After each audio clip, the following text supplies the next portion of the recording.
The morning the coffee card was declined felt like one of those small, cruel moments the universe uses to test people when they are already tired, already bruised by life, already running on hope and caffeine alone. The cafe was warm, crowded, and humming with the quiet urgency of a weekday rush, but for Grace Whitmore, time froze in that instant. She stood there with her coat still on, her shoulders tight, her eyes steady even as the payment terminal flashed its refusal. No one around her knew that she ran a global empire, that her signature moved markets, or that her net worth could rebuild the street outside. In that moment, she was simply a woman with a declined card and a long day ahead. Before the story pulls you deeper, take a second right now. If you believe in kindness, second chances, and the power of small good deeds to change lives, please like this video, comment your thoughts, share it with someone who needs hope, and subscribe to the channel. Your support helps stories like this reach hearts that need them. A few steps behind her stood Michael Carter, a single father whose life had narrowed into a careful balance of responsibilities, exhaustion, and quiet determination. His mornings began before sunrise in a small apartment on the edge of Columbus, Ohio, where he packed lunches, tied shoelaces, and whispered reassurances to his 8-year-old son Noah before dropping him at school. Michael's wife, Rebecca, had passed away 3 years earlier after a sudden illness, leaving him to relearn the world as both mother and father. He worked nights as a warehouse supervisor and squeezed sleep into the cracks of the day. Coffee was not a luxury for him, it was survival. When the cashier hesitated and the line stalled, Michael noticed the subtle tension ripple through the cafe. Grace reached for another card, her jaw set with a dignity that refused embarrassment. Michael did not know why he acted. He only knew that something about her posture, the quiet way she accepted the inconvenience without complaint, reminded him of the nights he pretended he was not drowning for Noah's sake. He stepped forward and paid for her coffee along with his own, offering nothing more than a small nod before moving aside. It was not charity to him, it was instinct. Grace watched him walk away, noticing the worn jacket, the faint dark circles under his eyes, the gentleness with which he held his cup as if even that warmth mattered. She felt a strange ache she could not place. Her card issue was a technical glitch, one that would resolve itself in minutes, but the moment lingered with her far longer than it should have. As she took her coffee to a corner table, she observed Michael sitting alone, scrolling through his phone with the focused distraction of someone calculating schedules and bills. The world had not yet told him that his small act would matter. Michael left the cafe and went on with his day, unaware that Grace would remember his face. His challenges waited for him as they always did.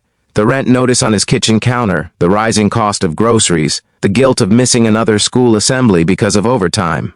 That evening, as he helped Noah with homework, he wondered if he was doing enough, if being present could ever make up for what they had lost. Life felt like a series of quiet sacrifices no one applauded. Grace's day, meanwhile, spiraled into the chaos of board meetings and crisis calls. As the CEO of a technology firm headquartered in New York with offices across the country, she carried the weight of thousands of employees and investors on her shoulders. Yet her mind kept returning to the cafe in Ohio, to the man who did not know her name and did not care. She had grown used to people seeing her title before her humanity. Michael had seen neither and still chose kindness. Weeks passed. Winter deepened. Michael's car broke down at the worst possible time, forcing him to take 2 buses to work and leaving him scrambling to keep his job.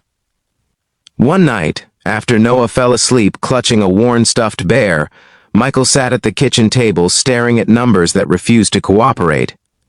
He considered selling the last meaningful thing he owned, his late wife's old guitar, just to stay afloat. The thought made his chest ache. On a cold Tuesday morning, Michael was called into a meeting at work and informed that the warehouse was being restructured. His position would be eliminated within a month. He nodded, thanked them, and walked out with the hollow calm of someone who has learned to absorb bad news silently. He did not tell Noah that night. He smiled, cooked dinner, and tucked his fear away where his son could not see it. The call came 3 days later, unexpected and formal, inviting Michael to interview for a facilities management role at a growing technology company opening a regional office nearby. He almost declined, assuming it was a mistake. He wore his best shirt, the one Rebecca had once said made him look confident. and showed up with no expectations. Grace Whitmore sat at the head of the conference room table when he entered. The recognition flickered between them, subtle but unmistakable. Michael felt heat rush to his face, confused by the sudden connection. Grace smiled, not the polished corporate smile the world knew, but something softer, more human. She had asked to meet him personally after seeing his application and realizing fate had quietly circled back. The interview was not about credentials alone.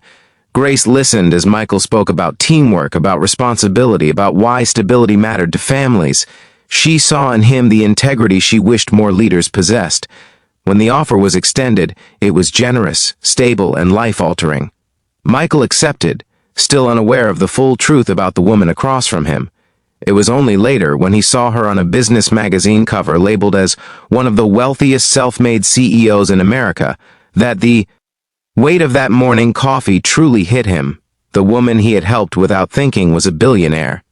The realization left him stunned, not because of the money, but because kindness had moved in a direction the world rarely showed. Grace did not stop there. Over the months, she quietly expanded the company's family support programs inspired by Michael's story. Flexible hours, childcare assistance, scholarships for employees' children. She never announced the reason. She did not need applause. She needed impact. Michael's life slowly steadied. Noah thrived in school, proud of his dad, safe in the rhythm of evenings that no longer carried the same tension.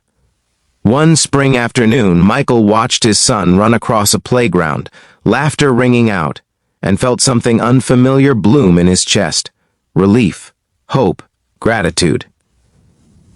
Near the end of this story, if it has touched your heart even a little, please take a moment to like, comment, and share this video. Your engagement tells us these stories matter, and it helps spread kindness further than we ever could alone. Grace and Michael remain connected through work, their respect mutual and deep. She never framed his act as the moment that changed her, but it had. It reminded her that power did not come from wealth, but from choices made when no one was watching. Michael never saw himself as a hero. He saw himself as a father who bought a stranger coffee because it felt right. Before this story ends, we have one special request. Please comment the word kindness below if you believe small actions can change lives. We read every comment, and your words matter.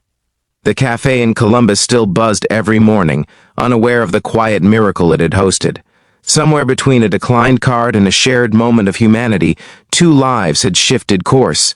Not because of billions or titles, but because a single dad stepped forward when he didn't have much to give, and gave anyway.